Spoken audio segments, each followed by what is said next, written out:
안녕하십니까. 14주차 첫 번째 수업을 시작하도록 하겠습니다. 오늘은 우리 모두 함께 구조체와 관련된 학습을 하도록 하겠습니다. 그래서 오늘은 구조체가 무엇이며, 그리고 구조체는 어떻게 선언하고 그리고 어떻게 사용하는지에 대해서 다 함께 공부하도록 하겠습니다. 자, 먼저 그러면 구조체에 대한 이해부터 시작하도록 하겠습니다.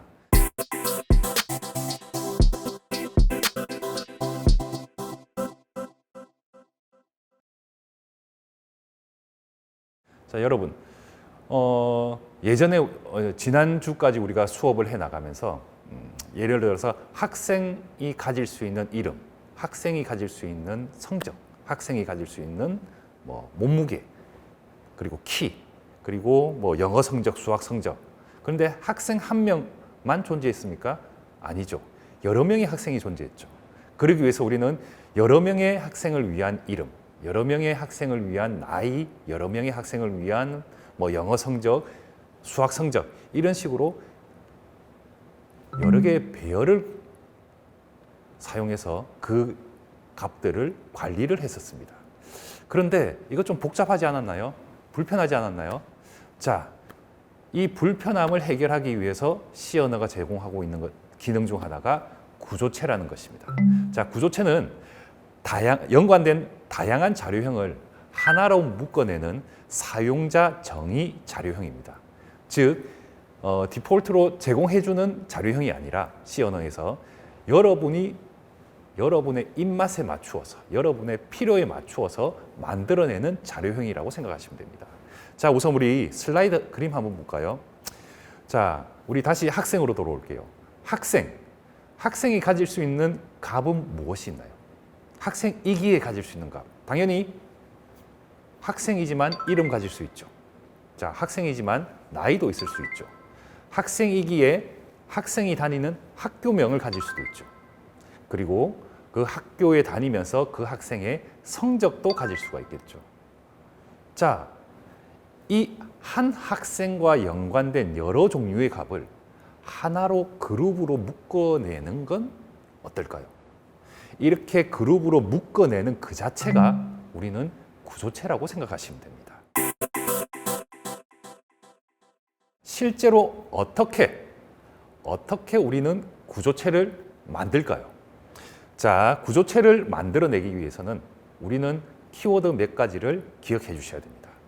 실제로 구조체를 선언하는 방식은 여러 종류가 있습니다. 한 세 가지, 네 가지 종류가 있는데, 지금 저희가 공부하는 내용은 가장 일반적으로 사용되는, 가장 보편적으로 사용되는 방식으로 저는 여러분께 가르쳐 드리도록 하겠습니다. 자, 슬라이드를 봐주십시오. 구조체를 선언하는 방법은 우선 type df라는 키워드를 써야 됩니다. 여기서 type은 자료형이죠. 그리고 def는 define을 줄인 말입니다. 즉, 자료형을 선언한다는 뜻이 되겠죠. type df는. 그런 다음에 struct이라는 키워드가 따라옵니다. 자, structure를 줄여놓은, 즉 구조체라는 것을 명시하기 위해서 사용하는 키워드라고 생각하십시오. 자, 그런 다음에 우리는 잠시 펜을 사용할게요. 이 구조체 멤버를 선언해야 됩니다. 어디 안에서?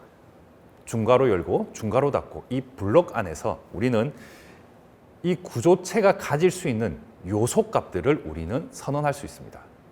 자, 이 하나하나를 우리는 멤버라고 부를 거고, 이 멤버는 이 구조체 개체가 가질 수 있는 속성값이라고 생각하시면 됩니다. 자, 여기 보십시오. 여기 우리가 구조체 이름을 이 중괄호가 닫히고 나서 구조체 이름을 주고 세미콜론을 주는데, 이 구조체 이름, 우리 샘플에 보면 스튜던트라고 있죠. 예를 들어서 학생 하나를 우리가 자료형으로 만들었다 칠게요. 학생 한 명을 자료형으로 만들면은 그 학생 한 명이 가질 수 있는 여러 가지의 속성값들을 우리는 멤버로서 선언해 나가면 되는 겁니다.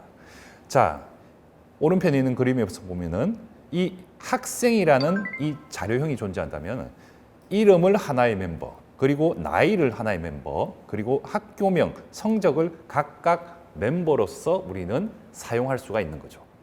자, 실제로 우리가 스튜던트라는 구조체를 한번 선언해 볼까요? 자, 타입 def 키워드 사용했습니다. 저는 선언하겠습니다. 자료형을 선언하겠습니다. 어떤 타입입니까? 구조체 타입입니다. struct이라는 키워드를 사용했죠. 그리고 중괄호를 열고 멤버 4가지를 선언을 했네요. 자, 여기서 어떤 교재에서는 멤버라는 표현 대신에 필드라는 표현도 사용합니다. 하지만 우리 수업에서는 멤버라는 표현을 사용할게요. 자, 이 구조체는 몇 개의 멤버가 존재하나요? 보시면 4개가 존재하죠. 이름을 위한 공간, 그리고 나이를 위한 공간, 그리고 학교명을 위한 공간, 성적을 위한 공간. 이렇게 4가지가 있죠.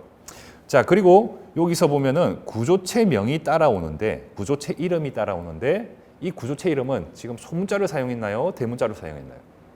대문자로 되어 있죠. 개발자들 간에는 암묵적으로 C 언어에서 구조체를 선언하면은 구조체명은 대문자를 사용하자라고 약속이 되어져 있습니다. 물론 소문자를 사용한다고 오류가 발생하지 않습니다.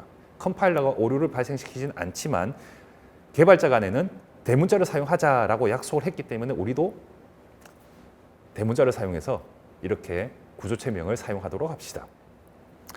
자, 그리고 아래 보시면은 실제로 우리가 방금 선언한, 우리가 만들어낸 구조체를 이용해서 자료형처럼 사용하고, 그리고 구조체 변수 S란 이름으로 우리가 선언을 했네요.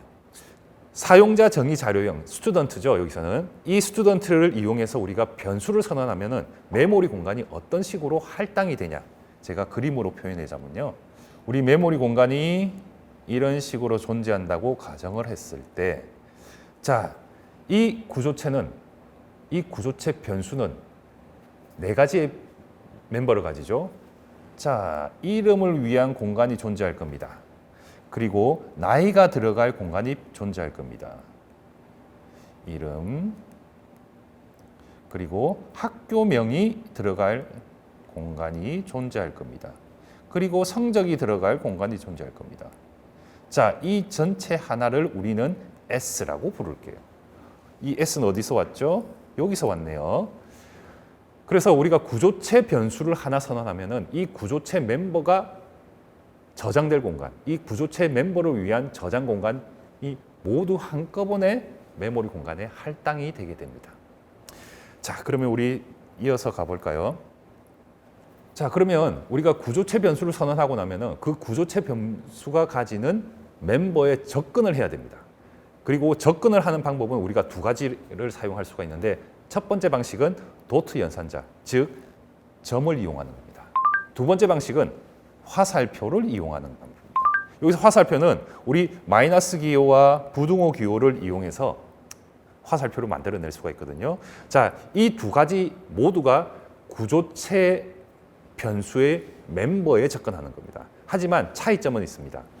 도트 연산자는 일반 구조체 변수의 멤버에 접근하는 연산자입니다.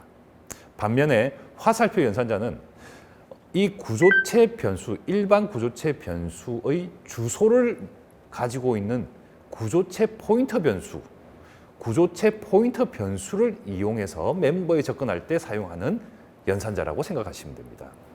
자, 그래서 예시를 보시면은 구조체 변수 이름이 있을 겁니다. 그리고 점을 찍어 주시고, 그리고 우리가 접근하고자 하는 멤버 이름이 따라오면 됩니다. 이게 도트 연산자를 사용하는 방식입니다. 화살표 연산자는 어떤 특정 구조체를 가리킬 수 있는 주소값을 가지고 있는 구조체 포인터 변수가 그 구조체로 접근하기 위해서 사용하는 화살표 모양의 연산자. 그래서 구조체 포인터 변수 다음에 화살표 모양을 만들어 주시고, 그리고 접근하고자 하는 멤버를 지정해 주시면 사용이 가능할 것입니다. 실제 사용하는 방법을 보겠습니다. 지금 보시는 샘플은 일반 구조체 변수, 그리고 일반 구조체 변수를 선언하고 그 멤버에 접근하는 방법을 간단하게 예시로 만들었습니다. 자, 우리 방금 우리가 앞에 슬라이드에서 봤던 학생 구조체 한번 동일하게 사용했네요. 스튜던트라는 구조체 사용되었죠. 그리고 스튜던트라는 구조체를 이용해서 우리는 S라는 이름의 구조체 변수를 선언했습니다. 자, 이 말은 메모리 공간 어딘가에 S를 위한 메모리 공간이 할당된다는 이야기죠. 그리고 이 S라는 변수는 구조체 변수이길래 4가지 종류의 멤버가 들어갈 수 있는 모든 크기의 메모리 공간이 확보가 될 것입니다. 자, 다시 돌아와서 우리는 친절한 프로그램이 되었네요. 학생의 이름을 입력하세요 라고 하고는 우리 스캔F 그리고 문자열을 입력받습니다. 그리고 입력받은 문자열을 어디에 저장하나요? name이라는 배열에 저장할 건가 봅니다. 그런데 이 name이란 배열 누구의 멤버인가요? 누구의 속성값인가요? 자, 구조체 변수 S죠. 그리고 구조체 변수 S는 일반적인 형태로 우리가 int 타입의 일반 변수를 선언하는 것처럼 스튜던트 타입의 일반 변수를 하나 선언한 겁니다.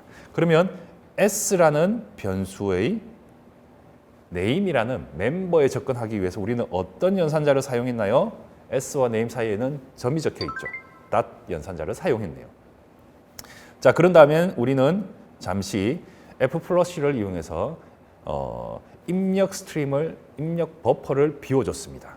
그 다음은 나이를 입력받고 그리고 나이에 해당되는 값을 다시 S의 age, 스튜던트 타입 변수의 age 멤버에 저장을 하네요. 자, 이 age 우리 실제로 구조체 정의된 데 보면은 어떻게 되어 있습니까? 일반 정수형 변수죠. 실제로는. 그렇기 때문에 우리가 구조체 변수를 사용할 때도 일반 변수 타입이면은 우리는 반드시 주소 마크를 붙이셔야 합니다. 왜? 그 주소로 가서 지금 입력하는 나이에 해당되는 값을 저장해라가 돼야 되기 때문에. 여러분 기억하시죠? 스캔F를 사용할 때는 반드시 주소를 지정해 줘야 됩니다. 저장될 공간의 주소. 자, 계속적으로 연속적으로 동일한 작업, 유사한 작업들이 이어지고 있네요. 여기에 우리가 여기 오타가 있었습니다. 요거 F 대신 D 대신에 F를 사용해 주십시오. 왜? GPA는 우리가 구조체 변수에서 구조체를 선언할 때 실수형으로 선언했으니까요. 그러니까 실수값으로 받아들이는 게 맞겠죠.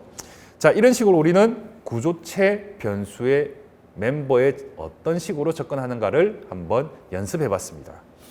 다음 슬라이드를 볼까요? 이번 샘플은 기능적으로는 동일합니다. 다만 구조체 포인터 변수를 사용해서 어떤 식으로 멤버에 접근하는가를 보겠습니다. 자, 여기 보시면 동일하게 S라는 이름의 구조체 변수를 선언하고 그리고 포인터 변수도 선언했네요. PS라는 이름의 포인터 변수. 자, 메모리 공간 어딘가에 S를 위한 메모리 공간이 할당이 될 겁니다. 그리고 포인터 변수 PS를 위한 오직 주소만을 저장하기 위한 공간. 자, 64비트였다면은 8바이트. 자, 너무 공간이 작네요. 자, 8바이트가 확보가 되겠죠. 그렇죠. 자, 여기 이 PS가 저장할 수 있는 값은 뭔가요? 오직 포인터 변수이기 때문에 주소값입니다. 우리가 스튜던트 타입으로 포인터 변수를 선언하더라도 실제로 그 구조체가 가지는 전체 크기가 아니라 그 구조체가 시작되는 곳에 주소를 저장할 수 있는 공간이라고 생각하시면 될 겁니다. 자, 그리고 나서 우리는 PS에다가 어떤 값을 대입시켰나요? S의 주소네요. 실제로 할당되어진 S라는 구조체 변수가 가지고 있는 메모리 시작되는 곳의 메모리 주소, 이 주소값이 이 PS에 저장이 되겠네요. 대입이 되죠. 그런 다음에 우리가 이 포인터 변수를 이용해서 실제로 S라는 그 구조체에 접근해 보겠습니다. 어떻게 사용했습니까? 에로 연산자를 사용했네요. 이 에로 연산자를 사용해서 그 포인터 변수가 가리키고 있는 구조체 변수의 특정 멤버들을 하나하나 지칭해서 접근하고 값을 읽을 수도 있고 그리고 그 공간에 값을 집어넣을 수도 있습니다. 자, 이거 두 개 구분하실 수 있어야 됩니다. 자, 그러면 오늘 수업은 여기까지 하고 다음 시간에는 실제로 구조체와 그리고 파일 입출력을 함께 응용하여 조금 난이도가 있는 문제를 함께 풀어보도록 하겠습니다. 자, 여러분 오늘 수업도 수고 많으셨습니다. 마치도록 하겠습니다.